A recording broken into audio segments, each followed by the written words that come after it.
내 전 재산을 가장 지혜로운 아들에게 물려주겠다. 피를 토하며 쓰러진 아버지가 새 아들을 불러 모아놓고 내뱉은 한마디였습니다. 한양에서 과거에 급제한 수제 첫째, 천냥을 굴리는 거상 둘째, 그리고 이름 석자도 쓸 줄 모르는 바보 막내. 형들의 눈빛이 탐욕으로 번뜩이는 그 자리에서 바보 막내만이 아버지의 창백한 얼굴을 바라보고 있었지요. 그런데 아무도 몰랐습니다.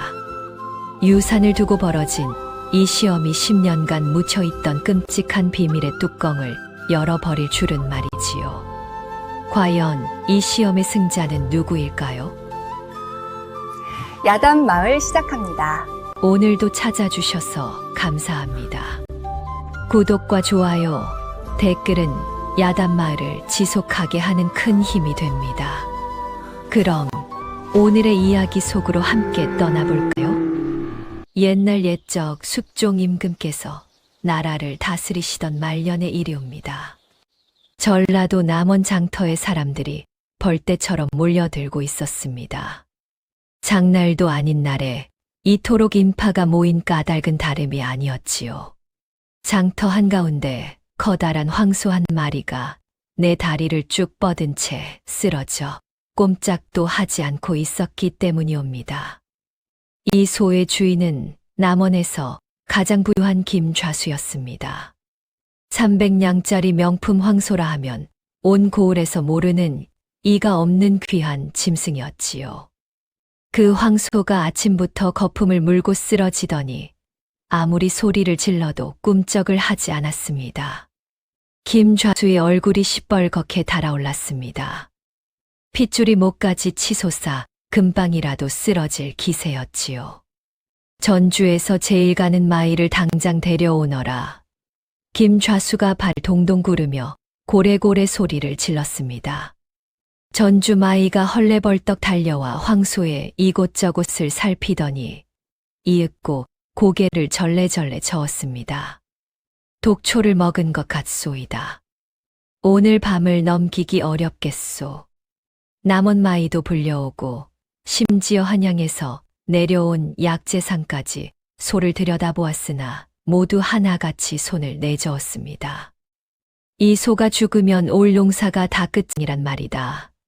김좌수의 비명에 가까운 외침이 장터에 울려 퍼졌습니다. 구경꾼들 사이로 수군거림이 번졌지요. 저 소는 이제 글렀어. 300냥이 하루아침에 걸음이 되겠구먼. 바로 그때였습니다. 구경꾼 맨 뒤에서 허름한 옷차림의 청년 하나가 느릿느릿 앞으로 걸어 나왔습니다.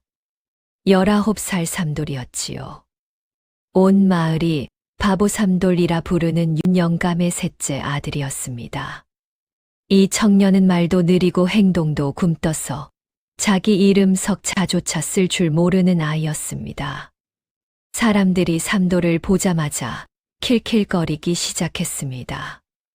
야, 바보가 나왔다. 소한테 자장가라도 불러줄 셈이냐. 그러나 삼돌은 아무 대꾸도 하지 않았습니다. 쓰러진 황소 앞에 무릎을 꿇고 앉더니 소의 눈을 한참이나 들여다봤습니다. 그리고는 자신의 코를 소의 코에 가까이 대고 냄새를 맡았지요. 마이들이 어이없다는 듯 코웃음을 쳤습니다. 저 바보가 소를 진찰한다니 세상에 이런 꼴이 또 있느냐.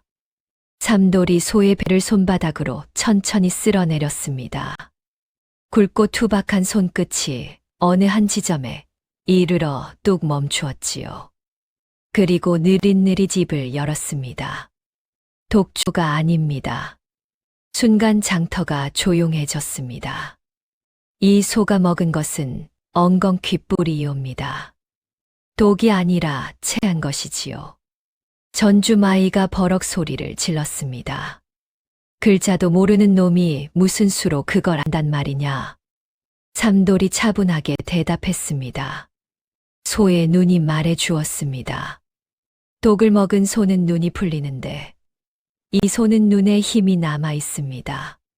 배가 아파서 못 일어나는 것뿐이지요. 말을 마친 삼돌이 소의 목 아래 한 지점을 주먹으로 세게 눌렀습니다. 그러자 황소가 하늘이 찢어지는 듯한 소리로 트림을 하더니 시커먼 덩어리를 우르르 개워 내기 시작했습니다. 소화되지 않은 엉겅 퀴뿌리가 쏟아져 나왔지요. 황소가 비틀비틀 일어나더니 음매하고 우렁찬 울음소리를 터뜨렸습니다. 장터가 발칵 뒤집어졌습니다. 김좌수가 삼돌의 손을 부여잡고 연신절을 했지요. 전주마이의 얼굴은 무처럼 붓었고 구경꾼들의 입이 쩍 벌어졌습니다. 그러나 놀라움이란 참으로 짧은 것이었습니다. 사람들은 금세 고개를 절레절레 흔들며 돌아섰지요. 그를 아는 것이 아니라 짐승 말을 알아듣는 거지. 사람 구실은 못하면서 손은 기가 막히게 고치는구먼.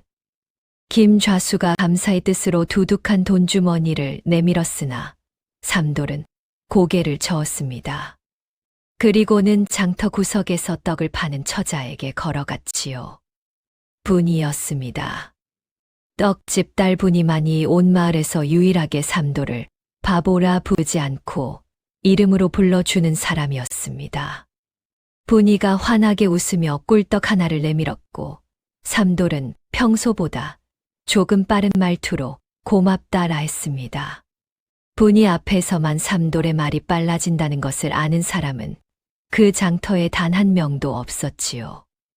해가 기울고 삼돌은 산길을 따라 집으로 올라갔습니다. 남원 산골, 논백 마지기와 밭쉰 마지기를 가진 윤 영감의 집이었지요. 윤 영감은 빈손으로 시작하여 이 모든 것을 일군 입지전적 인물이었으나 지금은 병상에 누워 기침을 달고 사는 신세가 되어 있었습니다. 삼돌이 마당에 들어서자 마루에 앉아 있던 할머니가 지팡이를 들어 삼돌을 가리켰습니다. 75 윤씨 할머니는 귀, 먹고 눈 침침한 노인으로 보였으나 때때로 사람의 속을 꿰뚫는 말을 하는 분이었지요. 장터에서 무슨 일이 있었느냐? 삼돌이 소를 살린 이야기를 들려주자 할머니가 고개를 끄덕이며 나지막이 말씀하셨습니다. 소의 눈을 잇는 것은 쉬운 일이다. 사람의 눈을 잇는 것이 어려운 법이지. 사람의 눈을 봐라. 입이 아니라 손을 봐라. 그것이 내 어미가 너에게 남긴 것이란다. 삼돌이 고개를 갸웃거렸으나 할머니는 더 이상 아무 말씀도 하지 않으시고 눈을 감으셨습니다. 그런 삼돌이 그를 한자도 모르는 데에는 사연이 있었습니다. 6살 되던 해 서당 첫날 훈장이 붓을 쥐어주며 하늘 천 따지를 가르치는데 삼돌은 붓 대신 먹물 냄새를 킁킁 맡았습니다. 훈장님, 이 먹은 상했습니다. 송진이 덜 마른 나무로 그을음을 내었습니다. 훈장이 내가 그것을 얻지 않으냐고 묻자 삼돌은 태연히 답했지요. 냄새가 다릅니다. 좋은 먹은 달고 이것은 쓰지요. 훈장이 실제로 돈을 아끼려 싸구려 먹을 쓰고 있었던 터라 면전에서 창피를 당한 꼴이 되었고 결국 삼돌의 손바닥을 회초리로 10대나 내리쳤습니다. 삼돌은 서당 첫날 울면서 집에 돌아왔지요. 한 달 뒤 두 번째 서당에 보내졌으나 이번에도 한 시즌이 채 되지 않아 갑자기 밖으로 뛰쳐나갔습니다. 훈장이 키우는 암탉을 번쩍 들어올리며 외쳤지요. 이 닭은 내일 죽습니다. 벼슬 색이 검어지고 오른쪽 다리를 질질 끌고 있으니 다른 닭에 옮기기 전에 떼어 놓아야 합니다. 훈장이 미친놈 소리를 하며 회초리를 들었으나 다음 날 정말로 그 닭이 죽었고 사흘 뒤에는 나머지 닭3 마리까지 줄줄이 목숨을 잃었습니다. 훈장은 삼돌에 다시는 오지 말라 호통을 쳤지요. 마지막으로 이웃 마을 3번째 서당에 보내졌을 때 일이었습니다. 마침 이웃 고을 현감이 서당을 시찰하는 중이었고 훈장이 아이들 앞에서 올해 농사 전망을 장황하게 늘어놓고 있었습니다. 맨 뒷줄에 숨어 있던 삼돌이 중얼거렸지요. 틀렸는데. 현감이 귀를 세우며 물었고 삼돌이 답했습니다. 개미가 집을 낮은 데로 옮기고 제비가 높이 날고 있습니다. 가뭄이 옵니다. 모내 길을 한 보름 늦춰야 합니다. 군장이 호통을 치며 삼돌을 내쫓았으나 그의 정말로 극심한 가뭄이 들어 삼돌의 말을 들은 현감의 고을만 피해를 줄였지요. 그러나 정작 삼돌은 이미 쫓겨난 뒤였고 그날 이후로 윤영감은 삼돌에게 그를 가르치려는 시도를 완전히 포기하고 말았습니다. 삼돌의 어머니 옥부는 삼돌이 7살 되던 해에 갑작스러운 병으로 세상을 떠났습니다. 어머니는 숨을 거두기 전 삼돌을 끌어안고 말했지요. 내가 셋 중 가장 크게 될 아이다.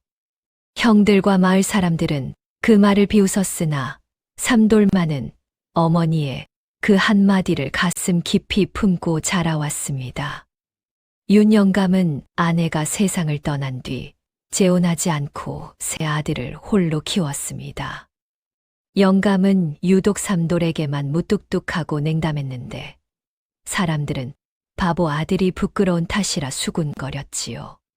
삼돌은 그런 아버지의 냉대에도 묵묵히 논밭을 돌보고 소를 먹이며 하루하루를 살아갔습니다. 밤이 깊어지고 삼돌은 마당에 누워 별을 올려다보았습니다. 내일도 소를 먹이고 논두렁을 걷고 분인의 떡집에 들를 것이었지요. 삼돌의 세상은 그렇게 작고 평화로웠습니다. 하지만 그 평화가 산산조각 나는 데에는 앞으로 며칠이 채 걸리지 않을 터였습니다. 소를 살린 바로 다음 날 아침이었습니다. 삼돌이 아버지에게 아침죽을 올리려 방문을 여는 순간 윤영감이 바닥에 쓰러진 채 입가에 붉은 피가 번져 있었습니다. 삼돌의 심장이 쿵 하고 내려앉았지요. 아버지를 업어산 길을 내달렸습니다. 평소에는 느릿느릿 걷던 발걸음이 그날만큼은 바람보다 빨랐습니다. 남원 의원에게 도착하여 윤영감을 내려놓았을 때 삼돌의 등판은 아버지의 피와 자신의 땀으로 흠뻑 젖어 있었지요. 의원이 진맥을 하더니 한참을 말없이 앉아 있다가 이윽고 고개를 저었습니다. 석 달을 넘기기 어렵다는 진단이었습니다. 삼돌은 의원의 그 말을 듣고도 울지 않았습니다. 울 겨를이 없었지요. 약을 지어 다리고 아버지의 이마를 죽이고 밤새 곁을 지키는 것이 먼저였으니까요. 소식은 빠르게 퍼져나갔습니다. 급기야 한양에서 첫째 태주가, 전주에서 둘째 태석이 달려왔습니다. 첫째 태주는 한양에서 과거에 급제한 수재였지요. 비단 옷을 걸치고 거만한 걸음으로 마당에 들어섰습니다. 하인이 짐을 날랐고 태주의 눈빛은 마당을 한 바퀴 훑으며 재산을 저울질하는 듯했습니다. 둘째 태석은 전주 장시에서 포목 장사로 큰돈을 번 장사꾼이었지요. 하인 둘을 거느리고 나타난 태석의 손에는 전주에서 가져온 값비싼 약재 보따리가 들려 있었으나 그 눈은 약재가 아닌 곳간 쪽을 향하고 있었습니다. 두 형이 도착하자마자 가장 먼저 한 일이 무엇이었겠습니까? 아버지의 안부가 아니었습니다. 태주가 곳간 문을 열어보았고 태석이 논밭 문서를 뒤적거렸지요. 삼돌만이 아버지 곁에 앉아 이마에 땀을 닦아주고 있었습니다. 이틀 뒤 윤영감이 기력을 조금 추스른 날이었습니다. 영감이 세 아들을 모두 불러 병상 앞에 나란히 앉혔지요. 방 안에는 기름 냄새와 약 냄새가 뒤섞여 코를 찔렀고 창밖에서는 까치가 울고 있었습니다. 윤영감이 기침을 삼키며 힘겹게 입을 열었습니다. 내 전 재산을 가장 지혜로운 아들에게 물려주겠다. 그 한마디에 방 안의 공기가 얼음장처럼 차갑게 가라앉았습니다. 첫째 태주의 눈빛이 탐욕으로 번뜩였지요. 그것은 아들의 눈빛이 아니라 사냥감을 발견한 매의 눈빛이었습니다. 둘째 태석은 침을 꿀떡 삼켰고 손가락이 무릎 위에서 가늘게 떨리고 있었습니다. 삼돌만이 재산이 아닌 아버지의 창백한 얼굴을 걱정스레 바라보고 있었지요. 윤 영감이 첫 번째 시험을 내었습니다. 한 달 안에 세상에서 가장 값진 것을 가져오너라. 첫째 태주가 코수슴을 치며 자리에서 벌떡 일어났습니다. 한양에서 왕실 도자기를 구해 오겠습니다. 제가 모신 어르신께 부탁드리면 어렵지 않은 일이지요. 태주의 목소리에는 한치의 흔들림도 없었습니다. 벌써 답을 알고 있다는 듯한 자신감이었지요. 둘째 태석도 지지 않았습니다. 전주에서 1000냥짜리 산삼을 구하겠습니다. 세상에 사람 목숨보다 값진 것이 어디 있겠습니까? 아버지 병환에도 쓸 수 있으니 일석이조이지요.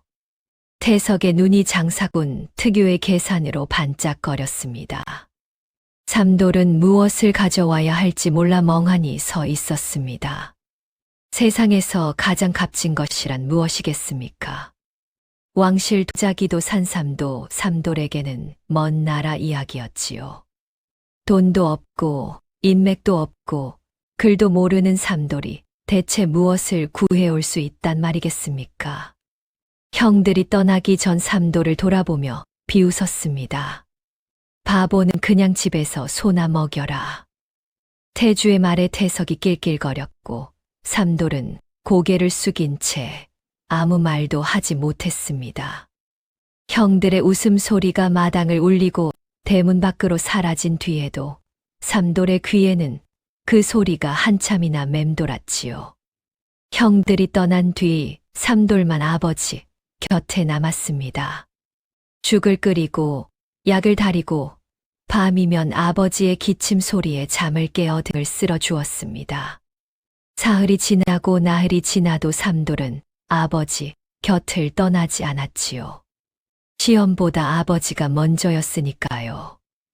며칠째 잠도 제대로 못 자고 아버지 시중을 드는 삼돌을 할머니가 불러 세웠습니다. 마루 끝에 지팡이를 짚고 서 있던 할머니의 눈빛이 묘하게 단단했지요. 할머니가 삼돌의 등을 떠밀며 말씀하셨습니다. 너도 가거라. 내 두 발이 데려가는 곳에 답이 있을 것이다. 삼돌은 아버지 걱정에 발걸음이 떨어지지 않았습니다. 마당을 나서다가 돌아보고 대문을 나서다가 또 돌아보았지요.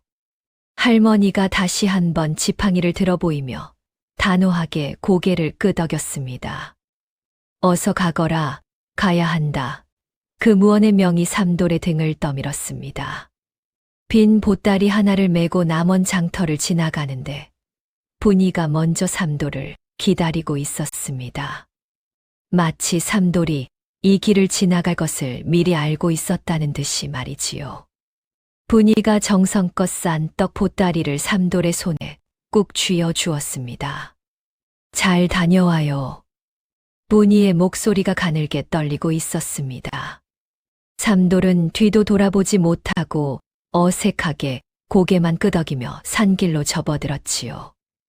떡 보따리의 온기가 손바닥에 남아 있었고 분이의 그 한마디가 가슴 한구석에 조용히 내려앉았습니다.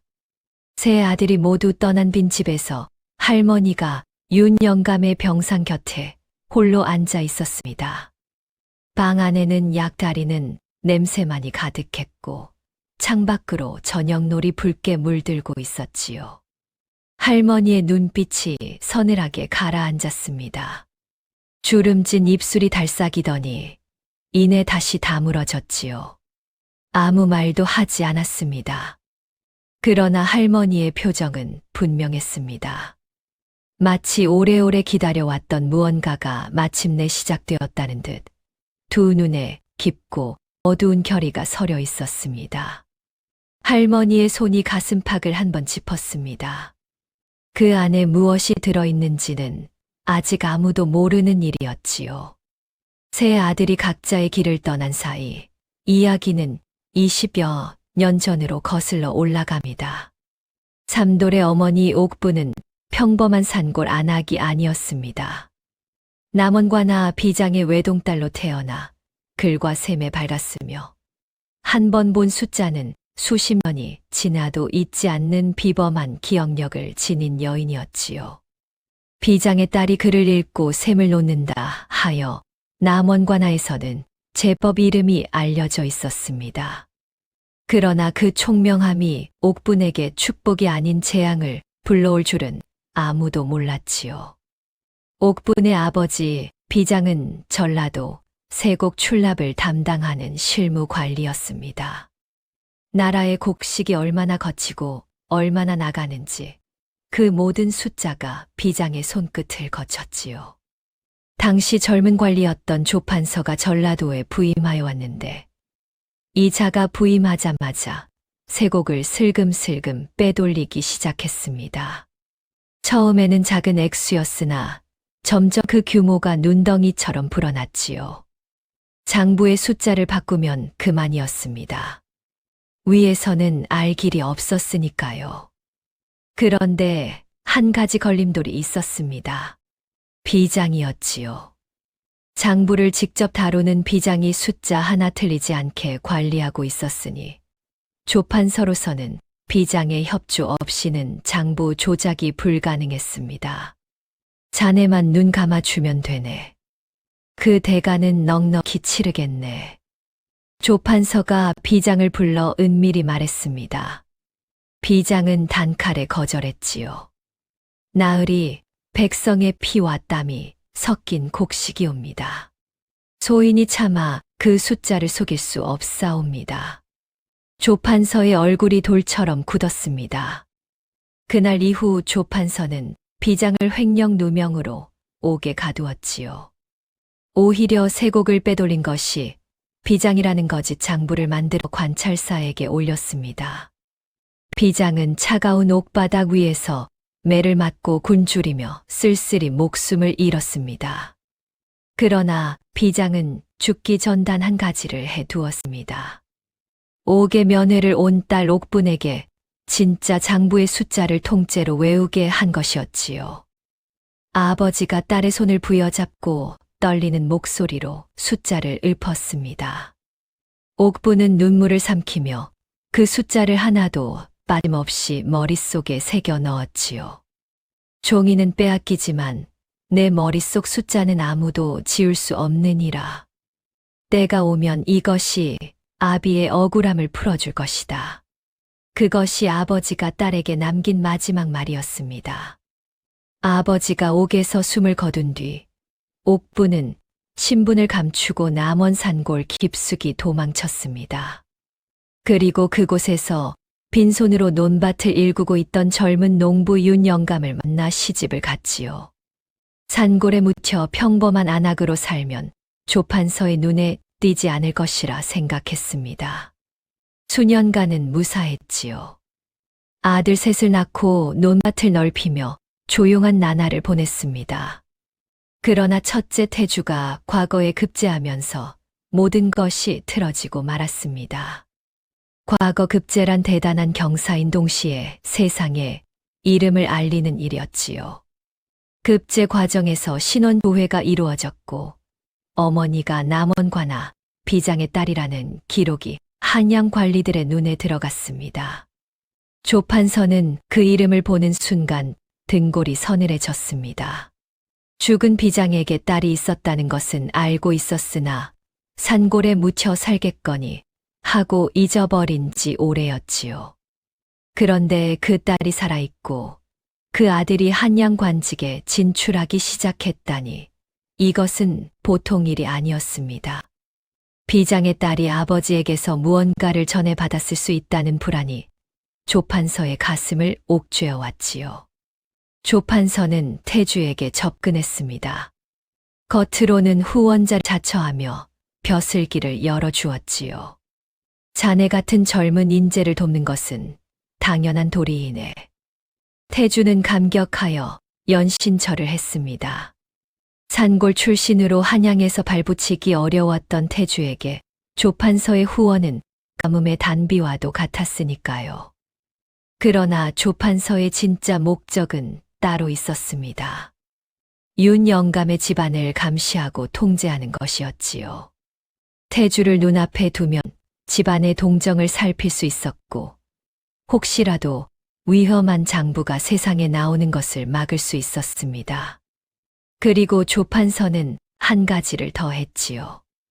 은밀히 남원에 사람을 보내 옥분의 약에 독을 타게 했습니다. 옥분이 병을 앓기 시작한 것은 바로 그 무렵이었고, 옥분은 그렇게 7살 삼도를 남기고 세상을 떠나고 말았습니다. 이야기가 다시 현재로 돌아옵니다.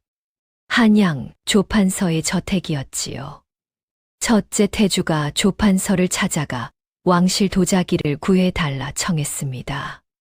조판서는 흔쾌히 도자기를 마련해주며 태주의 어깨를 두드렸지요. 허허, 이 정도야 어려울 것이 있겠나. 앞길이 창창한 자네에게 이만한 것쯤이야. 태주는 감격하여 어르신의 은혜를 잊지 않겠습니다라며 연신 허리를 굽혔습니다. 태주가 돌아선 뒤 조판서의 얼굴에서 온기가 싹 가셨습니다. 마치 가면을 벗듯 눈빛이 차갑게 식었지요. 조판서가 태주에게 슬쩍 물었던 말이 있었습니다. 자네 아버지가 혹시 오래된 장부나 문서를 가지고 있지 않은가? 태주는 의아해하면서도 아버지가 그를 잘 모르시니 그런 것은 없을 것입니다 답했지요. 조판서는 그 말에 고개를 끄덕였으나 눈빛만은 여전히 깊고 어두운 웅덩이처럼 가라앉아 있었습니다.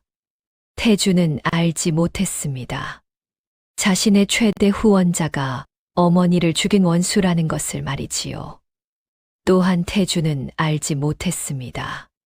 자신의 과거 급제가 어머니의 죽음을 불러왔다는 것을 말이지요. 한편 남원 산골 윤 영감의 집, 할머니가 홀로 다락방에 올라갔습니다. 나무 사다리가 삐걱거리고 먼지가 풀풀 날렸지요. 다락 구석에 놓인 낡은 괴짝을 열자 작은 천 조각 하나가 나왔습니다. 천 위에는 빼곡한 숫자들이 적혀 있었지요. 며느리 옥분이 생전에 입으로 읊어 주어 할머니가 받아 적은 세곡 횡령 장부의 숫자들이었습니다. 할머니에게는 남들이 모르는 내력이 있었습니다. 젊은 시절 군궐 수락관에서 나인으로 일한 적이 있었지요. 수락관에서 독초 감별법을 익혔던 할머니는 며느리 옥분의 약사발에서 이상한 냄새를 맡아낸 적이 있었습니다. 약에 섞인 독의 기운을 느꼈으나 이미 며느리의 몸은 돌이킬 수 없을 만큼 상해 있었지요. 조판서의 사람이 마을에 드나들었다는 정황도 파악하고 있었습니다. 그러나 할머니는 입을 열 수 없었습니다. 증거가 부족했고 무엇보다 첫째 손자 태주가 조판서 밑에서 벼슬살이를 하고 있었지요.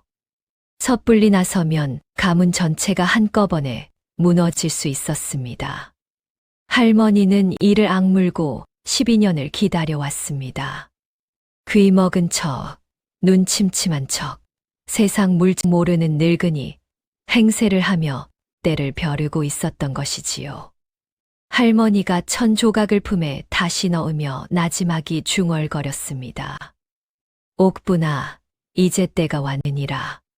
할머니가 유독 삼돌에게만 사람의 눈을 봐라, 입이 아니라 손을 봐라 라는 가르침을 주었던 까닭이 있었습니다. 이 아이만이 어머니 옥분의 감각을 물려받았음을 할머니는 알고 있었기 때문이지요. 그러나 그것을 삼돌에게 말해줄 수는 없었습니다.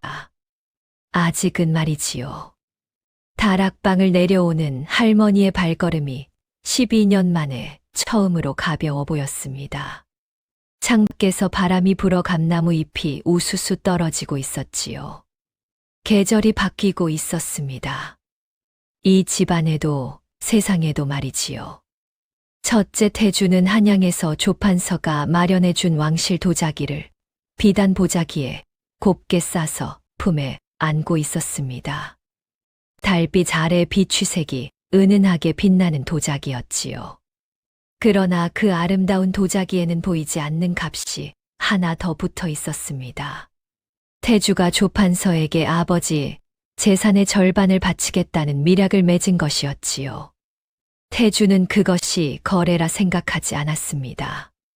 출세를 위한 당연한 투자라 여겼으니까요.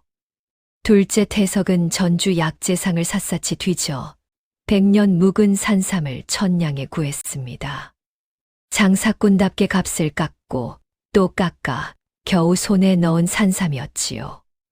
태석은 산삼을 명주 보자기에 싸며 속으로 계산을 했습니다.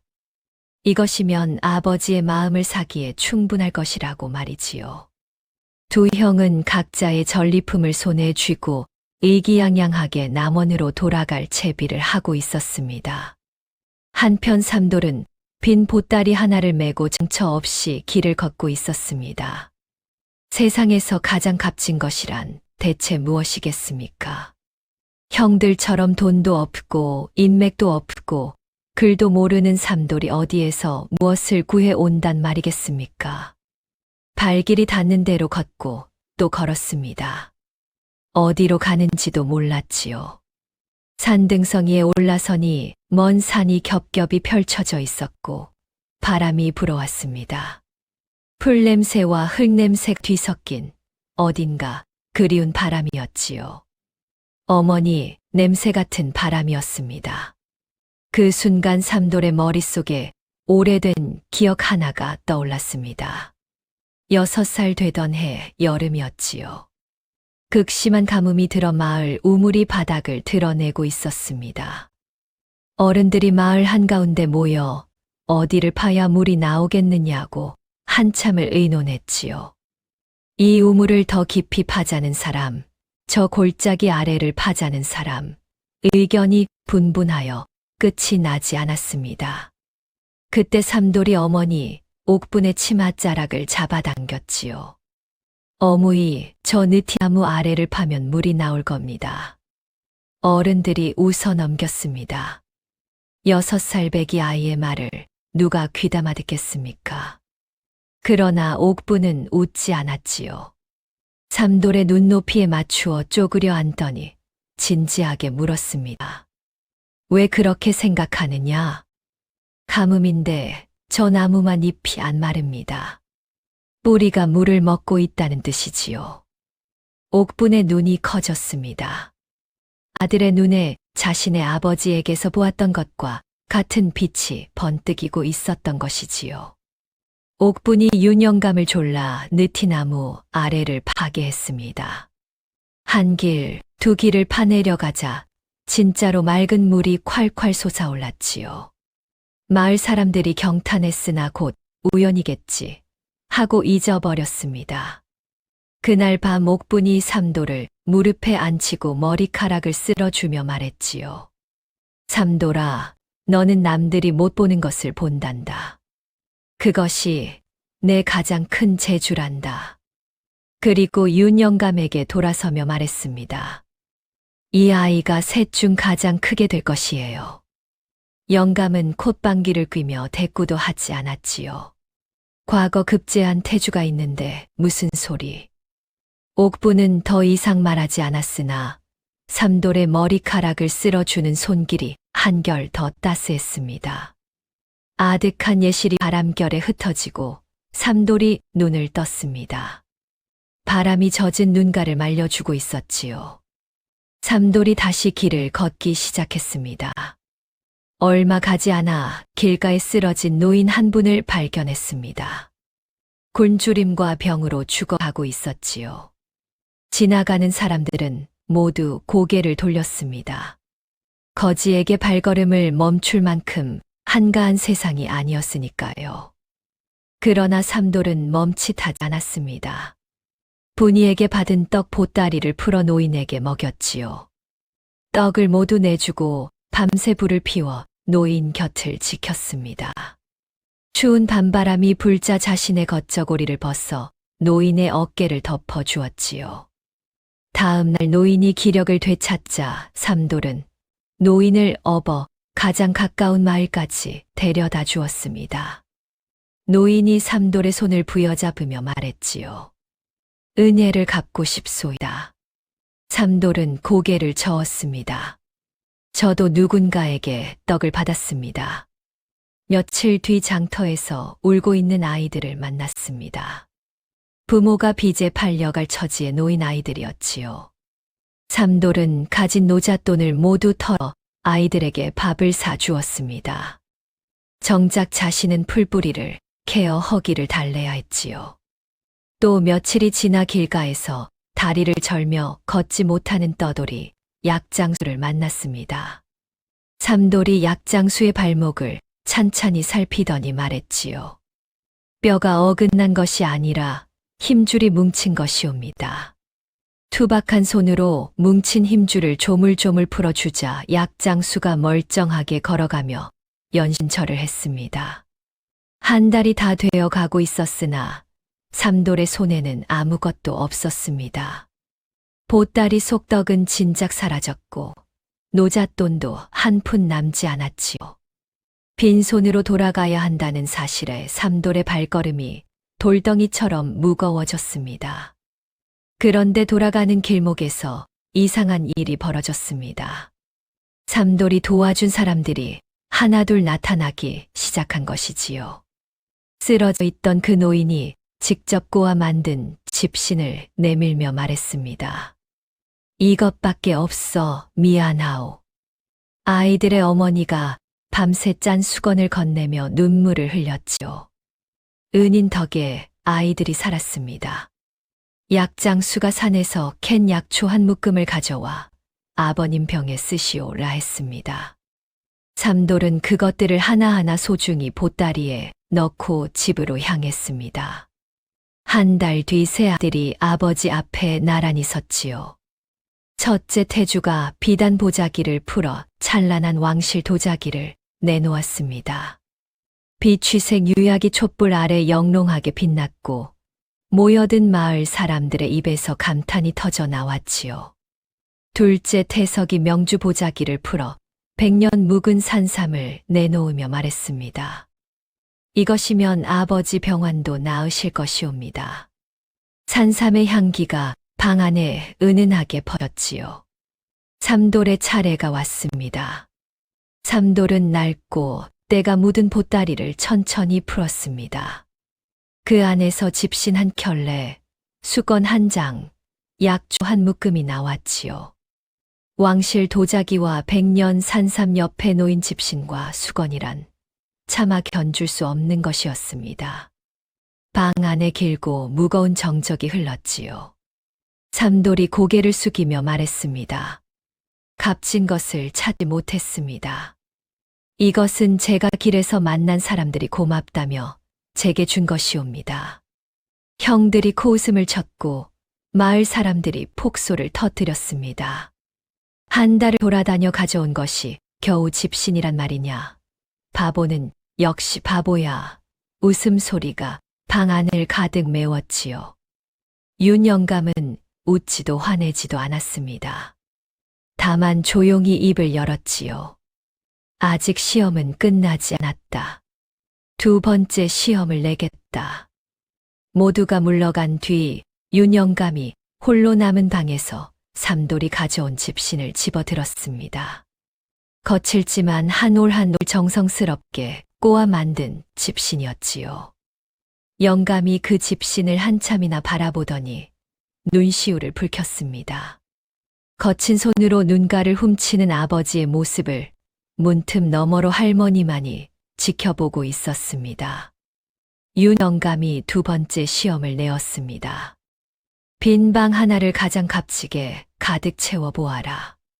첫째 태주가 눈을 빛내며 자리에서 일어섰습니다. 첫 번째 시험에서 아버지가 답을 내리지 않은 것이 못내 불안했던 터라 이번에야말로 확실하게 마무리 짓겠다는 각오가 얼굴에 가득했지요. 태주는 곧장 한양으로 올라가 고급 비단을 잔뜩 사들여 왔습니다. 푸른빛, 붉은빛, 금빛 비단이 마차 가득 실려왔지요. 방문을 열고 비단을 천장까지 켜켜이 쌓아 올렸습니다. 방 안에 빈틈이라고는 손가락 하나 들어갈 곳이 없었지요. 비단의 값어치만 따져도 논 5마지기에 해당하는 것이었습니다. 구경 나온 마을 사람들이 입을 벌리며 감탄했지요. 저 비단을 보게. 관아에서나 볼 법한 것이 아닌가. 첫째 도령이 이번에도 이기겠구먼. 둘째 태석도 가만히 있지 않았습니다. 전주에서 곡식을 잔뜩 사들여 와 또 다른 빈 방에 쌀가마니를 벽까지 빼곡히 쌓아 올렸지요. 방 한가득 쌀이 차오르자 태석이 팔짱을 끼며 형을 흘겨보았습니다. 비단은 배가 고플 때 못 먹지 않습니까? 쌀은 사람 목숨을 살리는 것이니 비단보다 값지지요. 태주의 눈썹 꿈틀거렸으나 대꾸하지 않았습니다. 두 형은 서로를 노려보며 누구의 것이 더 값진지를 따지느라 여념이 없었지요. 삼돌은 빈 방 앞에 쪼그려 앉아 이틀을 꼬박 고민만 하고 있었습니다. 비단을 살 돈도 쌀을 살 돈도 없었지요. 아니, 돈이 있다 한들 그것이 정령방을 가장 값지게 채우는 것인지 삼돌에게는 알 수 없는 일이었습니다. 머리를 싸매고 앉아있는 삼돌의 모습이 안쓰러웠는지 분이가 저녁마다 몰래 떡을 가져다 주었지요. 할인문 밖에 살며시 떡 보따리를 놓아두고 발소리를 죽여 돌아가곤 했습니다. 내 방식대로 해. 삼돌이는 삼돌이 방식이 있잖아. 어느 저녁 분이가 떡을 건네며 나지막이 한 말이었습니다. 삼돌이 그 말을 곱씹으며 빈 방 앞에 다시 앉았지요. 내 방식대로 하라. 삼돌의 방식이란 대체 무엇이겠습니까? 비단도 아니고 곡식도 아닌 돈으로 살 수 없는 것으로 방을 채우라니 말이지요. 시험 당일 밤이 되었습니다. 달이 구름에 가려 세상이 칠흑같이 어두운 밤이었지요. 마을 사람들이 모여들고 윤 영감이 병상에서 몸을 일으켜 마루에 앉았습니다. 첫째의 비단방과 둘째의 곡식방을 차례로 둘러본 뒤 마지막으로 삼돌의 방 앞에 모두가 멈춰 섰지요. 방문이 닫혀 있었습니다. 삼돌이 안에 무엇을 채워놓았는지 아무도 알 수 없었지요. 태주가 비웃으며 중얼거렸습니다. 설마 풀이라도 뜯어 넣은 것은 아니겠지. 태석이 낄낄거렸고 마을 사람들도 킬킬 웃었습니다. 삼돌이 방문을 열었습니다. 방 안은 텅 비어 있었지요. 아무것도 없었습니다. 사람들 사이에서 웅성거림이 일었습니다. 진짜 바보로구먼. 아무것도 안 채웠잖아. 그런데 삼돌이 품에서 무언가를 꺼내었습니다. 본인의 떡집에서 빌려온 초 여러 자루였지요. 삼돌이 캄캄한 빈 방 안으로 들어가더니 내 귀퉁이와 방 한가운데에 초를 하나하나 세워놓고 불을 붙였습니다. 그 순간이었습니다. 작은 불꽃에서 시작된 빛이 사방으로 퍼져나갔지요. 어둠이 구석구석에서 물러나고 따스한 빛이 천장과 벽과 바닥을 고루 채워갔습니다. 빈 방이 빛으로 가득 찬 것이었지요. 비단 한 필 들이지 않고 쌀 한 가마니 쌓지 않고 겨우 초 몇 자루의 불꽃이 온 방을 환하게 밝혀낸 것이었습니다. 형들과 마을 사람들이 들여다보고는 할 말을 잃었지요. 비단으로 가득 채운 방은 화려했으나 어두웠고 곡식으로 채운 방은 묵직했으나 어두웠습니다. 오직 삼돌의 방만이 환하게 빛나고 있었지요. 첫째 태주의 얼굴이 시뻘겋게 달아올랐습니다. 저런 꼼수가 어디 있느냐. 방을 채우라 했지 비추라 하지 않았습니다. 태주의 목소리가 날카롭게 떨리고 있었지요. 체면을 구긴 분노인지 밀려오는 불안인지 태주 자신도 알 수 없는 감정이 목구멍까지 치밀어 오르고 있었습니다. 윤 영감은 이번에도 답을 내리지 않았습니다. 다만 촛불이 환히 밝힌 비방을 한참이나 바라보며 희미한 미소를 지을 뿐이었지요. 이제 마지막 시험을 내겠다. 그 한마디에 태주의 분노가 폭발 직전까지 차올랐습니다. 주먹이 부르르 떨렸고 이를 악물어 턱뼈가 붉어져 나왔지요.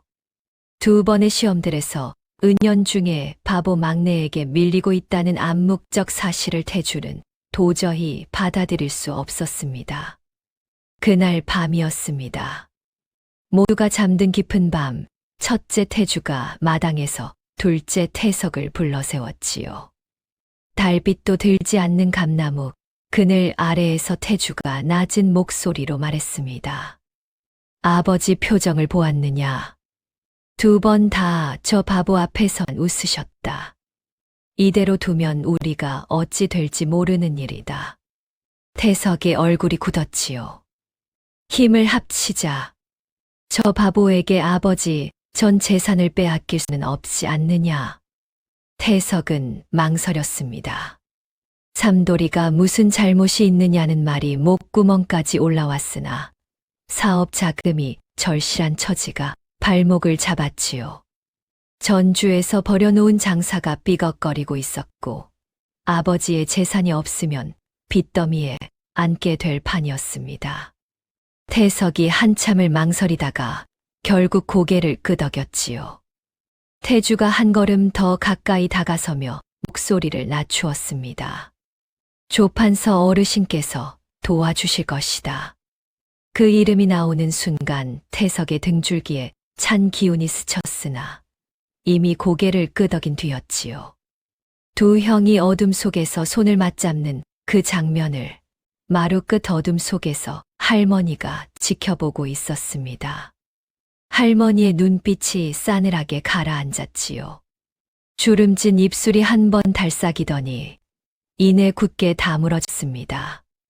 마침내 할머니가 가장 두려워하던 일이 벌어지고 있었습니다. 첫째 손자가 원수의 손을 잡은 것도 모자라 이제 둘째 손자까지 그 손에 끌려 들어가고 있었으니까요. 할머니가 가슴팍을 한 번 짚었습니다. 그 안에 품은 1000조각의 무게가 오늘따라 유난히 무겁게 느껴졌지요. 윤 영감이 마지막 시험을 내었습니다.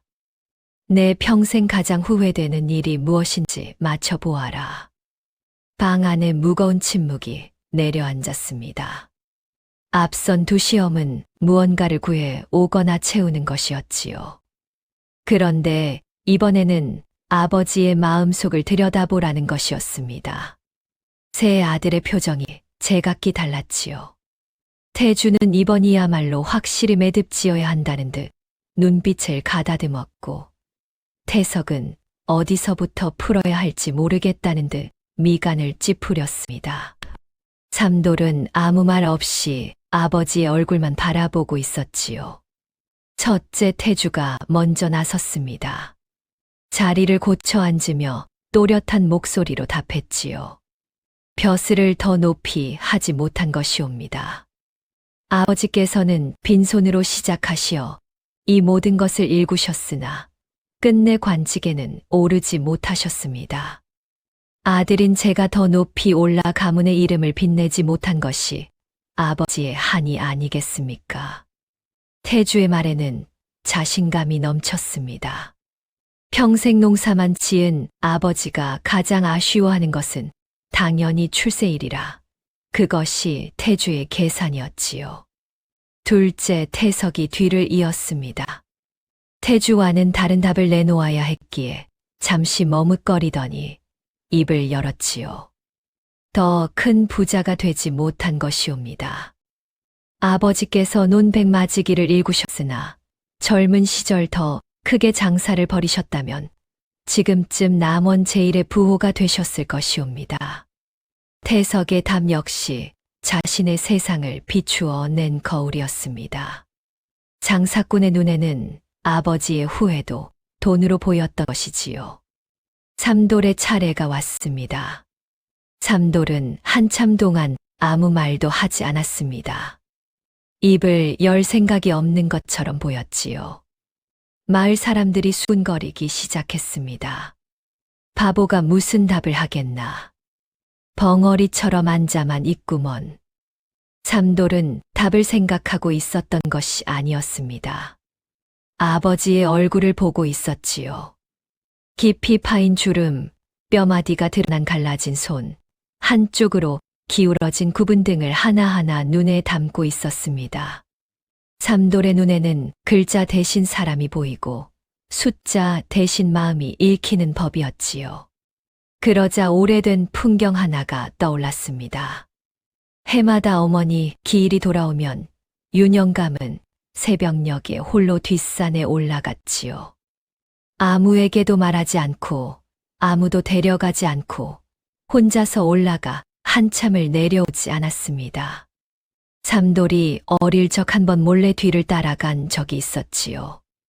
뒷산 꼭대기에서 아버지가 어머니 무덤 앞에 무릎을 꿇고 앉아 아무 말 없이 땅만 바라보고 있었습니다. 울지도 않고 말하지도 않고 다만 손으로 무덤 위에 풀을 한 줄기 한 줄기 뽑고 있었지요. 그 등이 너무나 작고 쓸쓸하여 어린 삼돌은 차마 다가가지 못하고 나무 뒤에 숨어 눈물만 흘렸습니다. 삼돌이 이윽고 입을 열었습니다. 어머니를 지켜드리지 못한 것이옵니다. 방 안의 공기가 멈추었습니다. 윤 영감의 눈이 크게 떨렸지요. 입술이 파르르 떨리더니 굳게 다물고 있던 눈에서 뜨거운 눈물이 뺨을 타고 줄줄 흘러내렸습니다. 소리 없는 울음이었지요.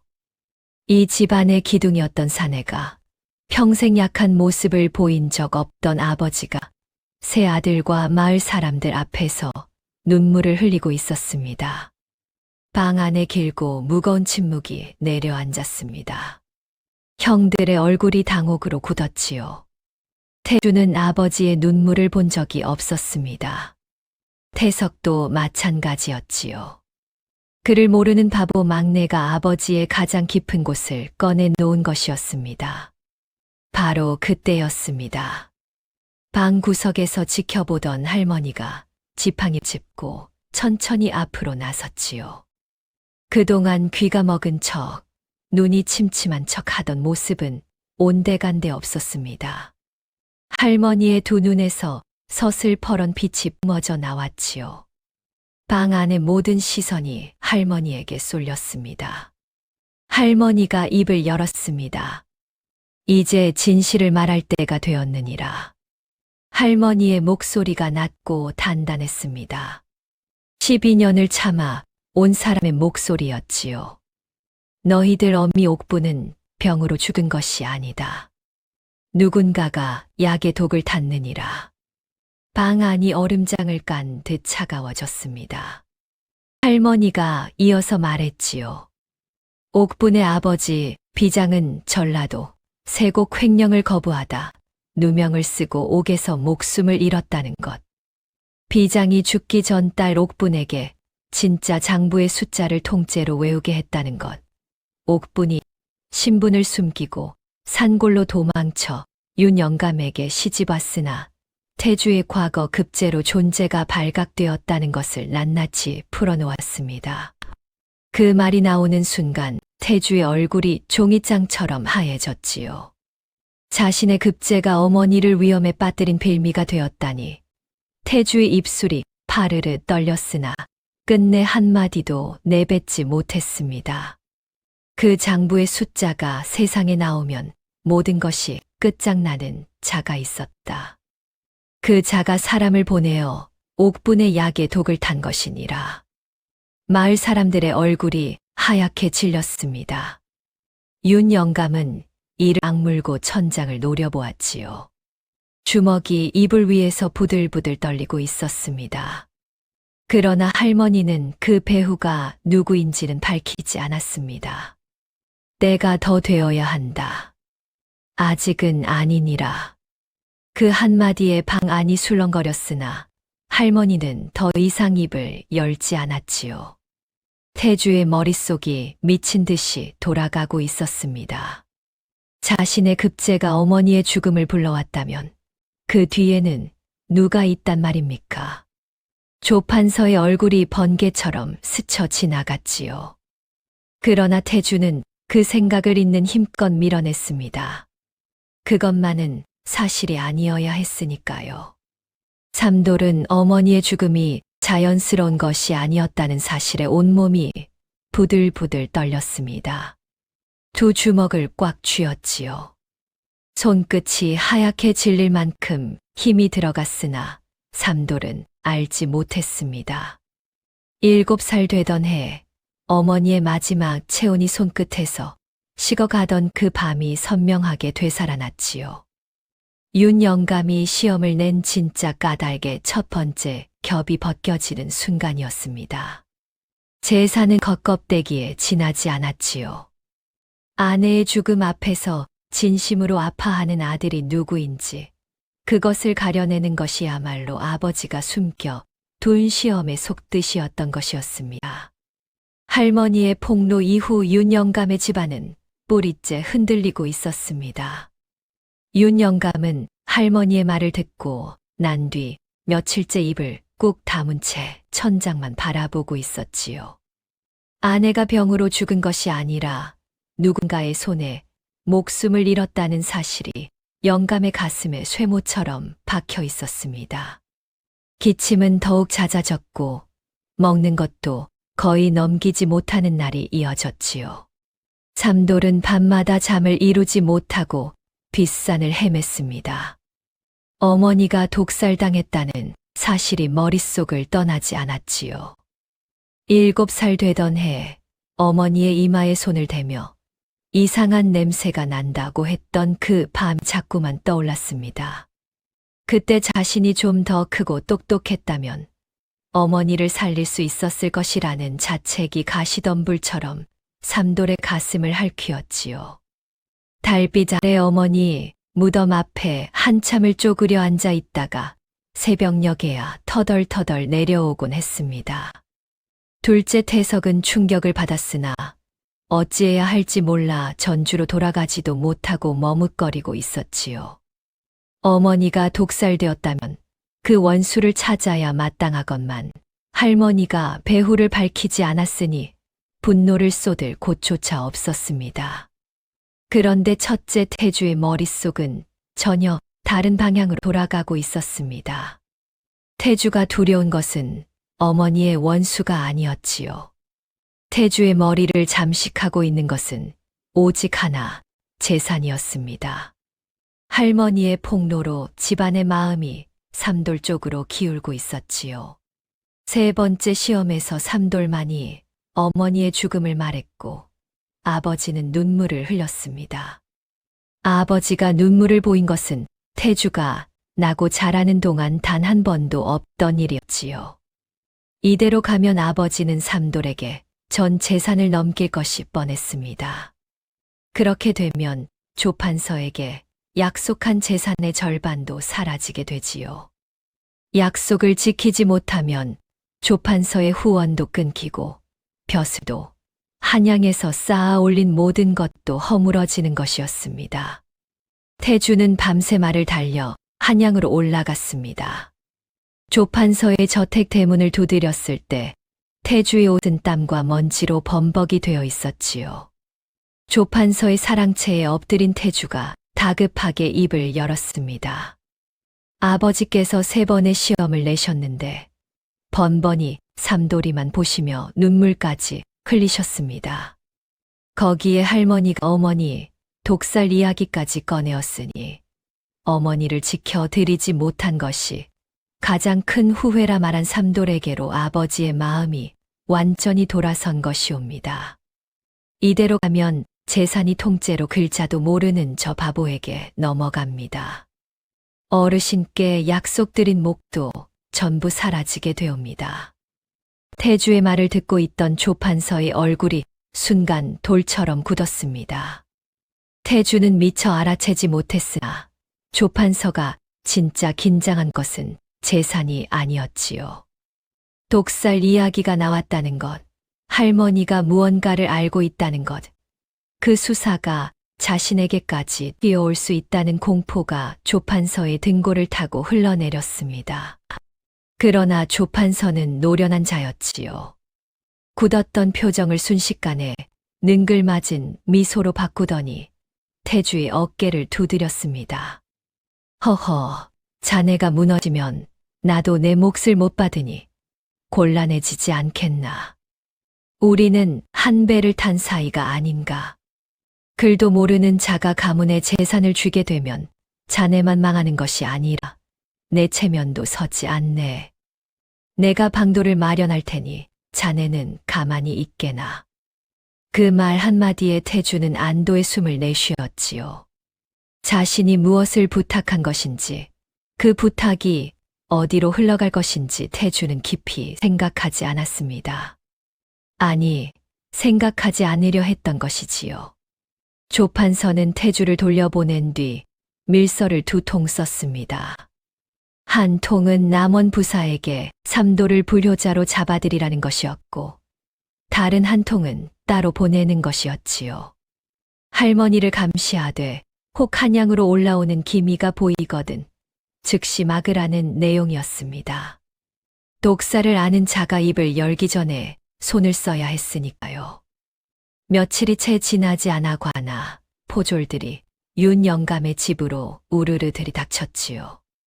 하필 삼돌이 아버지에게 약을 다려 올리고 있던 때였습니다. 포졸이 삼돌의 팔을 비틀어 잡으며 외쳤지요. 윤삼돌, 아비를 속여 재산을 갈취하려 한 불효죄로 잡아들인다. 삼돌은 영문을 몰랐습니다. 재산을 갈취하다니 자신은 아버지 곁에서 죽을 끓이고 약을 다렸을 뿐이었지요. 포박당한 채 끌려나가면서 삼돌의 눈이 마당 건너편에 서 있는 형 태주를 찾았습니다. 태주는 고개를 돌렸지요. 삼돌의 눈에 비친 것은 형의 분노도 미움도 아니었습니다. 차마 마주치지 못하는 비겁함이었지요. 그 순간 삼돌은 할머니가 가르쳐 준 말을 떠올렸습니다. 사람의 눈을 봐라, 입이 아니라 손을 봐라. 형의 손이 떨리고 있었습니다. 삼돌이 남원관아 옥에 갇혔습니다. 할머니가 지팡이를 짚고 관아로 달려갔지요. 관아 마당에서 목이 쉬도록 외쳤습니다. 이 아이는 죄가 없느니라. 불효가 아니라 효도를 한 아이를 가두다니 천벌을 받을 것이다. 그러나 이미 매수된 남원 부사가 코웃음을 치며 포졸에게 명했지요. 미친 노파가 행패를 부린다. 끌어내어라. 할머니가 관아 밖으로 내던져지듯 끌려 나왔습니다. 흘바닥에 넘어져 무릎이 까졌으나 할머니는 아픈 소리 한마디 내지 않았지요. 분이에게도 불똥이 튀었습니다. 관아의 압력을 받은 분이의 아버지가 떡집 문을 닫게 된 것이었지요. 삼돌과 엮이면 내 집안도 망한다는 협박에 분이의 아버지는 분이를 방에 가두어 버렸습니다. 분이가 아무리 울며 매달려도 아버지의 마음은 꿈쩍하지 않았지요. 둘째 태석은 이 모든 것을 지켜보며 얼굴이 하얗게 질려 있었습니다. 재산을 나누자는 이야기였지 동생을 옥에 넣는 것은 상상도 못한 일이었지요. 형, 이건 너무 지나친 것이 아닙니까? 삼돌이가 대체 무슨 죄가 있다고 이러는 것입니까? 태주가 차갑게 쏘아붙였습니다. 저 바보가 재산을 갖게 되면 우리 둘 다 빈털터리다. 설마 너도 그것을 원하느냐? 태석은 더 이상 말을 잇지 못했지요. 주먹만 불끈 쥔 채 돌아섰습니다. 태석의 머릿속에서 어머니, 독살 이야기와 동생의 억울한 옥살이가 뒤엉켜 도무지 갈피를 잡을 수 없었지요. 무엇이 옳은 것인지 알면서도 옳은 쪽으로 발을 옮길 용기가 나지 않았습니다. 그날 밤 태석은 술로 밤을 지새웠지요. 술잔을 기울일수록 어머니의 얼굴이 떠올랐고 삼돌이 포박당하며 형을 바라보던 그 눈이 아른거렸습니다. 태석의 손에서 술잔이 떨어져 바닥에 깨졌으나 태석은 깨진 사기 조각을 멍하니 내려다볼 뿐이었지요. 옥에 갇힌 삼돌은 차가운 돌바닥에 누워 생전 처음으로 완전한 고립을 맛보고 있었습니다. 어둡고 축축한 옥방에는 쥐가 돌아다녔고 벽에서는 곰팡이 냄새가 코를 찔렀지요. 바깥 세상의 소리는 두꺼운 돌벽 너머로 아득하게만 들려왔습니다. 아버지의 기침 소리도 할머니의 목소리도 분이의 웃음소리도 닿지 않는 곳이었지요. 삼돌은 무릎을 끌어안고 웅크린 채 어둠 속에서 눈을 감았습니다. 옥중의 삼돌은 며칠째 밥을 넘기지 못하고 몸이 빠르게 쇠약해져 가고 있었습니다. 옥방은 해가 들지 않는 곳이었지요. 축축한 돌바닥에서 한기가 올라왔고 벽 틈새로 스며드는 바람은 뼈까지 에이는 것이었습니다. 포졸이 밀어넣는 밥은 쉰내가 나는 잡곡죽이었으나 그마저도 목구멍으로 넘어가지 않았지요. 삼돌은 차가운 바닥에 누워 천장에 거미줄을 멍하니 올려다보고 있었습니다. 어머니를 떠올렸습니다. 그러자 옥분이 세상을 떠나기 전날 밤의 기억이 파편처럼 하나둘 떠올랐지요. 그날 옥분은 이미 몸이 극도로 쇠약해져 자리에서 일어나지도 못하는 지경이었습니다. 방 안에는 약 냄새가 가득했고 옥분의 얼굴은 촛불 아래에서 누렇게 떠 있었지요. 7살 삼돌이 어머니 곁에 누워 있다가 갑자기 어머니의 이마에 손을 대며 미간을 찌푸렸습니다. 어무이 몸에서 이상한 냄새가 납니다. 병 냄새가 아닙니다. 옥분이 놀라 물었지요. 무슨 냄새냐? 아궁이에 넣으면 안 되는 나무를 태울 때 나는 냄새입니다. 쓰고 맵습니다. 어무이 약에서 이 냄새가 납니다. 옥분의 얼굴이 창백하게 변했습니다. 두 가지를 동시에 깨달은 순간이었지요. 자신의 아버지에게서 물려받은 비범한 감각이 이 어린 아이에게 있다는 것, 그리고 자신이 마시는 약에 무언가가 들어있다는 것을 말이지요. 옥분은 이미 늦었음을 알았습니다. 몸속 깊이 퍼진 독이 뼈를 갉아먹고 있었고 이제 하루 이틀이면 모든 것이 끝날 터였지요. 옥분이 마지막 힘을 짜내어 삼돌을 끌어안았습니다. 뼈만 남은 팔이었으나 그 힘은 놀라울 만큼 단단했지요. 삼돌의 귀에 어머니의 숨결이 닿았습니다. 가늘고 떨리는 목소리였으나 한 글자 한 글자가 또렷했지요. 삼돌아, 내가 셋 중 가장 크게 될 아이다. 잊지 마라. 다음 날 아침 옥분은 눈을 뜨지 못했습니다. 삼돌이 어머니의 차가워진 손을 잡고 한나절을 울었지요. 아버지가 와서 삼돌을 떼어 놓으려 했으나 삼돌은 놓지 않았습니다. 어른 서너시 달려들어서야 겨우 떼어 놓을 수 있었지요. 다시 현재의 옥방이었습니다. 삼돌의 눈에서 뜨거운 눈물이 흘러내렸지요. 12해가 지난 지금에야 어머니의 그 말이 단순한 위로가 아니었음을 어렴풋이 느끼고 있었습니다. 어머니는 자신이 독살당하고 있다는 것을 알면서도 마지막 숨을 아들에게 남긴 것이었지요. 그런데도 자책이 밀려왔습니다.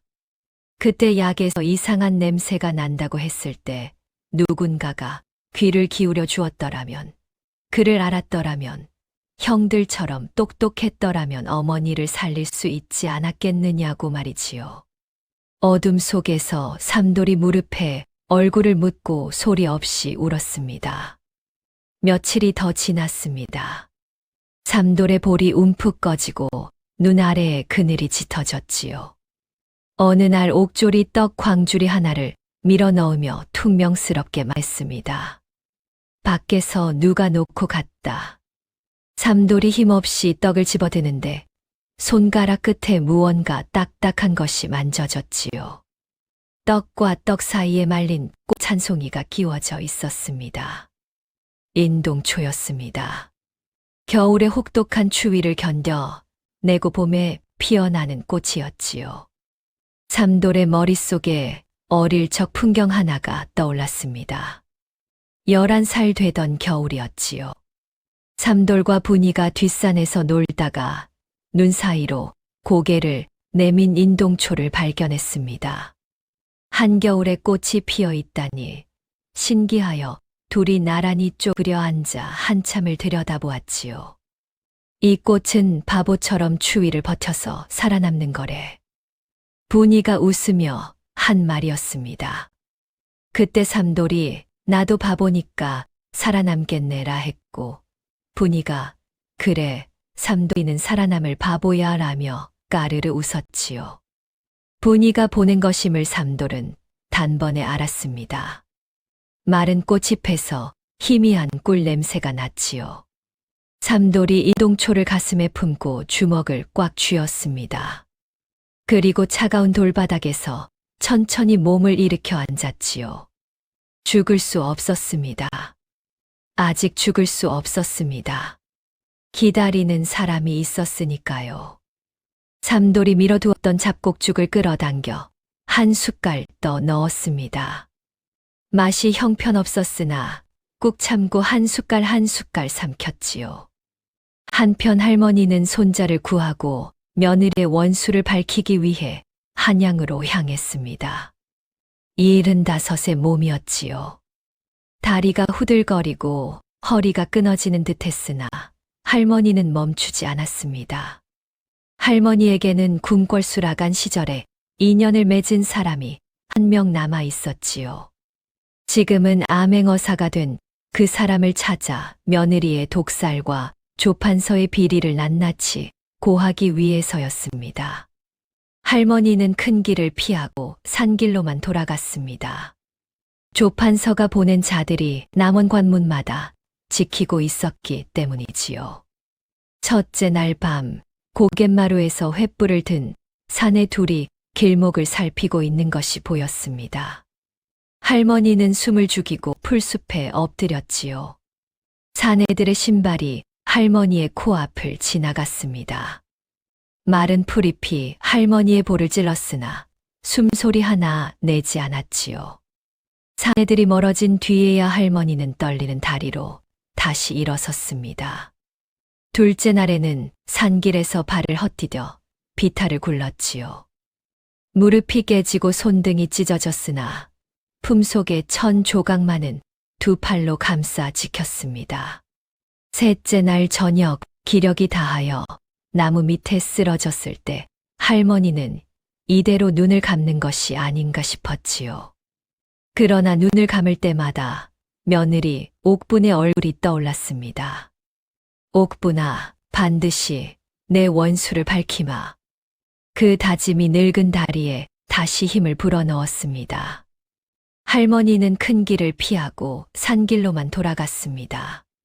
관아의 눈을 피해야 했기 때문이지요. 조판서가 보낸 자들이 남원 관문을 지키고 있다는 소문이 들려왔으나 산골에서 평생을 살아온 할머니에게 산길은 제 집 안방이나 다름없었습니다.